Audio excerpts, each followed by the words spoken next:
One India outside நேயர்கள் அனைவருக்கும் வணக்கம். PKL 2024 நல்லபடியாக நடந்து போய்கிட்டு இருக்குது. ஆனால் இதில் ஒரு சின்ன குறைனா, ஆரம்பத்தில் பயங்கரமாக கெத்து காட்டிகிட்டு இருந்த நம்ம தமிழ் தலைவர்ஸ் வந்து பார்த்தீங்கன்னா, கடைசி 5 போட்டியில் வந்து கிட்டத்தட்ட ஒரு போட்டி மட்டும் தான் வின் பண்ணியிருக்காங்க. மற்ற எல்லாமே தோற்றுருக்காங்க. டபாங் டெல்லியோட கண்டினியூவாக தோற்றுருக்காங்க. ஹரியானா ஸ்டேட்டஸ்க்கு எதிராக வந்து பார்த்தீங்கன்னா, ஓகே ஒரு தரமான ஒரு எப்படி சொல்ற ஒரு டிசனான ஒரு கம்பேக்காக இருந்திருக்க வேண்டியது, அதுவுமே போயிடுச்சு. பட் ஆனால் யூபி யோதாஸ்க்கு எதிராக வந்து பார்த்தீங்கன்னா 40 புள்ளிகள் எடுத்தாங்க. ஆனால் அப்படியே ரிவெஞ்சாக வந்து யூபி யோதாஸ் 40 எடுத்திருக்காங்க அப்படின்றப்ப வந்து அது கொஞ்சம் ஷாக்கிங்காக தான் இருந்தது. பட் இருந்தாலும் சமீபத்தில் நடந்த டபாங் டெல்லி மேட்சாக இருக்கட்டும், அதுக்கு முந்தின மேட்சா இருக்கட்டும், எல்லாமே வந்து பாத்தீங்கன்னா அவங்க ஏதோ ஒரு இடத்துல ஒரு லேக் ஆகுறாங்க அப்படின்ற விஷயம் வந்து பார்க்கப்படுது. இது எல்லாத்தையுமே தாண்டி, முக்கியன்றதை விட இது எல்லாத்தையுமே தாண்டி சாகர் அவங்களோட அந்த கேப்டன் இல்லாத ஒரு விஷயம் வந்து மிகப்பெரிய ஒரு டிராபேக்காக பார்க்கப்படுது. அண்ட் பர்சனலி வந்து என்ன ஒரு விஷயம் தோணுச்சு அப்படின்னா, அவங்க கான்ஃபிடன்ஸ் வந்து பெருசாக இழந்துட்டாங்களோ அப்படின்ற ஒரு விஷயம் தான் என்ன தோணிட்டு இருக்கு. மொதல் 5 மேட்சை கால்குலேட் பண்ணும்போது கடைசி விளையாண்ட 5 மேட்சுமே வந்து சுத்தமாக சம்பந்தம் கிடையாது. ஒரு வேற விதமான தமிழ் தலைவாஸ் வந்து நம்ம அஜய் தாக்கூர் இருந்தார்ல, ஸோ அந்த மாதிரி டைமில் தான் அந்த தமிழ் டை தலைவாஸ்னு ஒரு பேர் வந்துச்சுல்ல, அந்த தமிழ் தலைவாஸ் தான் எனக்கு சமீபத்தில் பார்க்குற மாதிரி இருந்து. ஃபஸ்ட்டு ஒரு 20 மினிட்ஸ் ஃபர்ஸ்ட் ஹாஃப்ல வந்து பார்த்தீங்கன்னா ஒரு தரமான லீட் எடுத்துருவாங்க.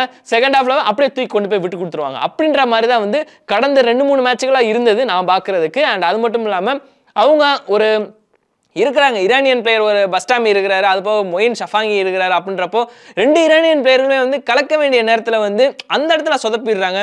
Two much of empty rights. Seriously எனக்கு வந்து இதை நான் சொல்லணும் அப்படின்னா, அவங்களோட ஒரு மைனஸாக நான் பார்க்குறது வந்து, இத்தனை பிளேயர்கள் இருந்தாலும் ஒரு பவர் பேக்கிங் பர்ஃபார்மன்ஸ் இருந்தாலும் எம்டி ரைட்ஸ் நிறையா வந்து மிஸ் ஆகிறது வந்து எனக்கு போடுறது வந்து எனக்கு தெரியுது. எதுக்கு அப்படின்னா, இதுக்கு முன்னாடி எக்கச்சக்கமான எம்டி ரைட்கள்லாம் விழுந்திருக்குது, இல்லைன்னா நான் சொல்லலை. பட் ஆனால் இருந்தாலுமே வந்து சமீபத்தில் இந்த ஒரு சின்ன எம்டி ரைட்கள் வந்து பெருசாக போகுதுன்றது வந்து அது எதுக்கு அப்படின்ற ஒரு விஷயம் தான் தோணுது. ஆக்சுவலாக இதுக்கு முந்தின மேட்ச் ரெண்டு மேட்ச் முந்தின மேட்ச் வந்து பார்த்தீங்கன்னா ஒரு மாசான முத்து விளையாண்டுருந்தாரு, ஒரு நரேந்தர் விளையாண்டுருந்தார். அப்படின்றப்போ வந்து ஹிமான்ஷு கடைசி மேட்ச் வந்து ஒரு 2 புள்ளிகள் எடுத்தாருன்னு நினைக்கிறேன், நாட்டுறாங்க. ஸோ அப்படிலாம் இருக்கிறப்போ மொயின் ஷஃபாங்கி வந்து கடைசியாக ஒரு கேப்டன்ஷிப் பண்ணாரு. சாயிலும் இங்கிட்ட இல்லை, நிதேஷ்குமாரை வந்து ஓகே இங்கிட்ட நீங்கள் வந்து ஒரு எப்படி சொல்ற ஒரு லெஃப்ட் கார்னர்ல வச்சிட்டீங்க, ரைட் கார்னர்ல சாகர்ல, அந்த இடத்துல வந்து பஸ்டாமி இருக்கிறாரு அப்படின்னா, ஸோ அப்போ அவங்க 2 பேரோட காம்போ வந்து டீசெண்டாக தான் இருக்குது. எல்லாத்தையும் விட எனக்கு நிதேஷ்குமாரோட டேக்கிள் வந்து seriously I am big fan for him அப்படின்னு தான் சொல்லணும். ஏன்னா அந்த மாதிரி ஒரு தரமான ஒரு பெர்ஃபார்மன்ஸ் கொடுத்துட்டு இருக்காரு. அவர் பிடிக்கிறது எல்லாமே வந்து பயங்கரமாக, அது முக்கியமாக ஆங்கிள் ஓட்டு வேற லெவலில் போடுறாப்புல. என்ன நேற்று மட்டும் நம்ம நவீன்குமார் கிட்ட வந்து, நேற்று மீன்ஸ் சமீபத்தில் நடந்த மேட்ச் டபாங் டெல்லி எதிராக, அந்த மேட்ச் மட்டும் நவீன்குமாருக்கு எதிராக வந்து ஒரு தடவை பிடிச்சிட்டாரு, அடுத்த 2-3 தடவை வந்து கொஞ்சம் சொதப்பிட்டாப்ல. பட் மற்றபடி வந்து நிதேஷ்குமார் வந்து 50 டேக்கிள் பாயிண்ட்கள் வந்து கடந்திருக்காரு அப்படின்ற விஷயம் வந்து ரீசெண்டாக நடந்த டபாங் டெல்லி மேட்ச் வந்து முடிஞ்சது. ஓகே ஃபைன், எல்லாமே இருந்தாலுமே வந்து சேர்ல தான் அண்ணா மேலே வந்து மிகப்பெரிய ஒரு நம்பிக்கை இருக்குது நம்ம தமிழ் தலைவாசோட கோச். ஸோ அப்படின்னு இருக்கிறப்போ அவர் இதுக்கடுத்து வேறு ஏதாவது டாக்டிக்ஸ் யூஸ் பண்ணணும்னு தான் தோணுது. எனக்கு இன்னொரு ஒரு விஷயம் என்ன அப்படின்னா, இவர் தமிழ்நாடு பிளேயராக இருக்கிறதுனால வந்து நான் இதை சொல்லணும்னு இல்லை, இதுக்கு முன்னாடியே வந்து இவரை பற்றி நிறையா பேசியிருக்கிறேன். CR66 சந்திரன் ரஞ்சித் தான்.